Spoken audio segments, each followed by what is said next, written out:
कि मुझे कुछ स्क्रिप्चर्स की भी बात बताइए कि पहले के ज़माने में क्या ऐसे त्याग और समर्पण के क्या एग्जाम्पल्स हैं जो प्यार क्या होता है उसको अच्छे तरीके से डिस्क्राइब करते हैं कि वाकई में प्यार क्या होता है। देखिए, एंशिएंट स्क्रिप्चर्स की कहानियों में जाने से पहले आप लोगों के एज ग्रुप के हिसाब से मैं 2-3 चीज़ें आप लोगों को समझाना चाह रहा हूँ, जो मुझे मेरे आसपास आजकल दिखता है कि बहुत रेगुलरली लोग रिश्तों में क्या गलती कर रहे हैं। This specially for youngsters like you, newly married, 2-4 साल की शादी हुई है, शादी होने वाली है, स्कूल कॉलेज में हो और अफेयर में हो, उन लोगों के लिए ये मेरा थॉट है जी।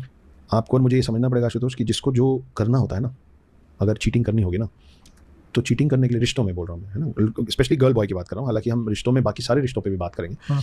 आपको और मुझे ये समझना पड़ेगा कि जिसको चीटिंग करनी होती है ना, वो कर ही लेता है। उसके लिए होटल का रूम होना या रात होना ज़रूरी नहीं, ठीक है। तो आप किसी पे फुल टाइम चेक नहीं रख सकते, आप सिर्फ अपना दिमाग खराब करेंगे। There is a very big difference between protection and suffocation. True. अगर आप बिजनेस कर रहे हो तो अगला 1 मिनट आपका ईगो हट कर, है ना, आप प्रोटेक्शन के नाम पे जब सामने वाले शख्स को सफोकेट करने लग जाते हैं, हाँ। तब आपका रिश्ता टूटने लग जाता है। There is a very big difference between concern and control. Wow. ये जो होता है ना कि मुझे चिंता हो रही है, कहाँ हो तुम, फोन क्यों नहीं उठा रही थी, हाँ। वो एक लेवल तक कंसर्न होता है। उसके बाद वो कंसर्न आपके दिमाग में, और खास करके आप जिससे सवाल पूछ रहे हो उसके दिमाग में वो कंट्रोल की शक्ल लेने लग जाता है कि मुझे उसको सब बताना पड़ेगा क्योंकि वो गुस्सा हो जाता है या हो जाती है ना। तो वो फिर आप कंसर्न शो नहीं कर रहे हो कि अरे 10 बज गया तो तुम घर क्यों नहीं पहुंची। सही बात है। वो आपके बराबर है, उसने आपको चुना है, तो उसको मालूम है वो क्या कर रही है ना। तुम इससे क्यों मिल रही हो, तुम इसके साथ क्यों हो, ये जो सवाल होता है ना, फलाने से दूर रहो, ये कंसर्न नहीं होता, फिर ये कंट्रोल हो जाता है। समझ रहे हो आप। तो there is a difference between protection and suffocation.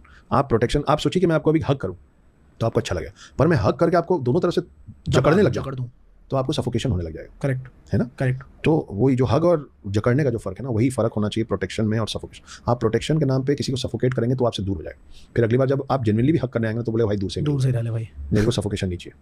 और वही फर्क है कंसर्न और कंट्रोल में, कि आप कंसर्न का लबादा उड़ा के, आप कंसर्न का मास्क पहना के सामने वाले को कंट्रोल करने की कोशिश, तुम ये मत खाया करो, मुझे पसंद नहीं है। अरे तुमको पसंद नहीं तो तुम मत खाओ। हाँ, इसका उल्टा क्यों नहीं कर लेते हो फिर। अगर आप ये सोचिए, मान लीजिए कि मैं नॉनवेज खाता हूँ फॉर एग्जाम्पल, और आप मेरे छोटे भाई, अब ये किसी भी रिश्ते पे लागू हो सकता है, ठीक है। यहाँ से जो मैं बोल रहा हूँ, आप हैं जो वेज खाते हैं, ठीक है, मुझे नॉनवेज खाना पसंद है, या आपको ड्रिंक करना पसंद है और मुझे ड्रिंक नहीं पसंद है, ठीक है। मैं आपको बोल रहा हूँ यार तू ड्रिंक मत किया कर, मुझे नहीं पसंद।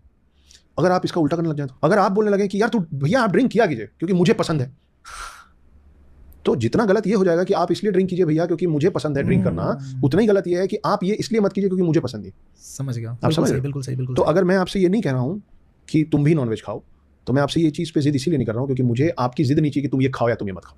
तो एक बड़ी पुरानी कहावत है कि आप रूप भोजन और पररूप श्रृंगार। हाँ, कि अपने पसंद का खाना चाहिए, दूसरे के पसंद का पहनना चाहिए, दिखना चाहिए, ठीक है। तो आपका आचरण किसके प्रति क्या है उस पर फिर भी सामने वाला बोल सकता है कि मुझसे ये व्यवहार मत किया करो, मुझे पसंद नहीं, क्योंकि उस व्यवहार